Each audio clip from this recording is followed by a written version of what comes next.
Actually নীতিগতভাবে ঠিক নয়। সেটা চিটিংবাজি, ছাছরামো, বদমাশি। তাকে অপসারিত করাটা উচিত নয়। যেটা করছে হয়তো সেটা ঠিকও নয় আবার ঠিক। তৃণমূলের বিদ্রোহী বিধায়ক ও নেতারা দলের চেয়ারপারসনের পদ থেকে মমতা বন্দ্যোপাধ্যায়কে অপসারিত করেছে।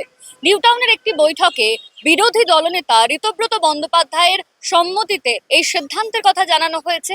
ইতিমধ্যেই এই সিদ্ধান্তকে গৃহীতও করা হয়েছে যে দলের চেয়ারপারসনের পদ থেকে মমতা বন্দ্যোপাধ্যায়কে সরানো হলো, নতুন সভানেত্রী করা হয়েছে হাওড়ার বিধায়ক অরূপ রায়কে। আর এই নিয়েই সাধারণ মানুষের কি বক্তব্য?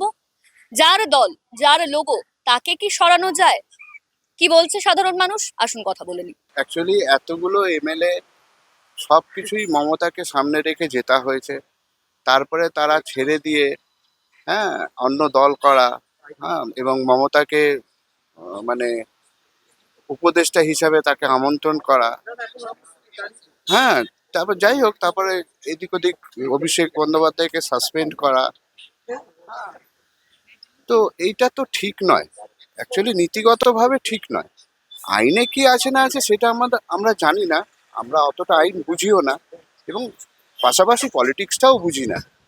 কিন্তু যেহেতু আমরা দেখে এসেছি যে মমতা বন্দ্যোপাধ্যায় এরকম মানে পরিশ্রম করে একটা দলকে এমন একটা জায়গায় নিয়ে আসার পরে তারপরে হঠাৎ করে ঋতব্রত এইভাবে এতগুলো এমএলএ দের নিয়ে আলাদাভাবে পার্টি করে, এইটা একটা ভীষণই লজ্জার ব্যাপার।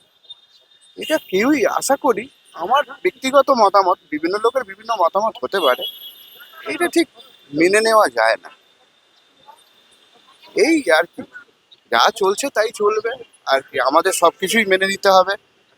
আমরা একদম মানে কি বলবো, নিচের স্তরের লোক, যে আসবে ভালো করবে খারাপ করবে যা করবে আমাদের সবই মেনে নিতে হবে। আশা করি আগামী দিন ভালোই হবে। দলটা তার ছিল, এবার কিছু করেনি, যারা করেছে বিকটামো পলিটিক্স এমন একটা জিনিস, সেটা হচ্ছে তোমার নিজের স্বার্থ নিয়ে চলা হয়। পলিটিক্সের নাম যেভাবে হোক বড় হতে হবে, তো সেরকম ভাবেই হচ্ছে। ওরাও ভাবছে যে আমি আমার মতো ভাবে বড় হবো, এর জন্যই মমতার সাথ ছেড়ে দিয়েছে, দিদির সাথ ছেড়ে দিয়েছে, আর কিছু না।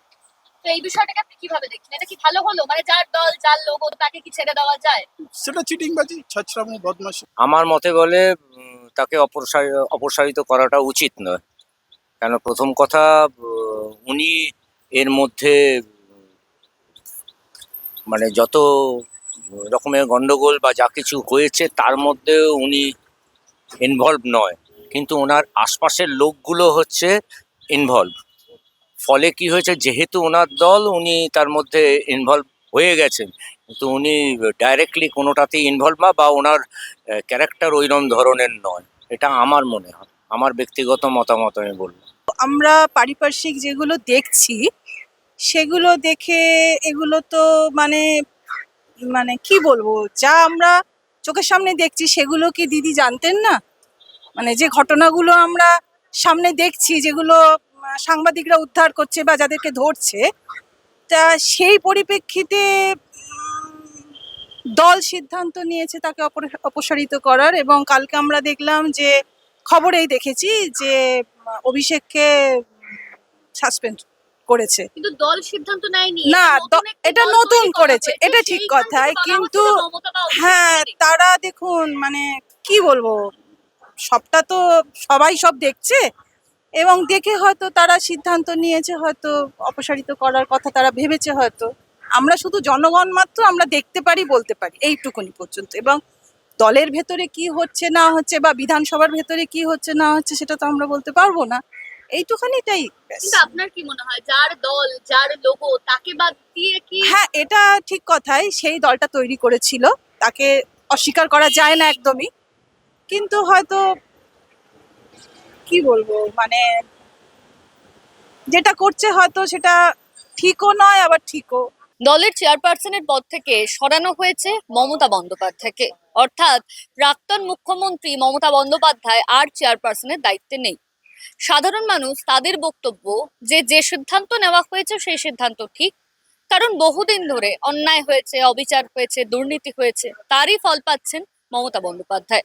কারোর বক্তব্য, যার লোগো, যার দল, তাকে সরানো বোধহয় ঠিক হয়নি, এটা কোথাও গিয়ে বেইমানির সমান, এমনটাই বলছেন তারা। ক্যামেরায় সৌপ্তিকের সঙ্গে অনন্যা, দ্য ওয়াল, কলকাতা।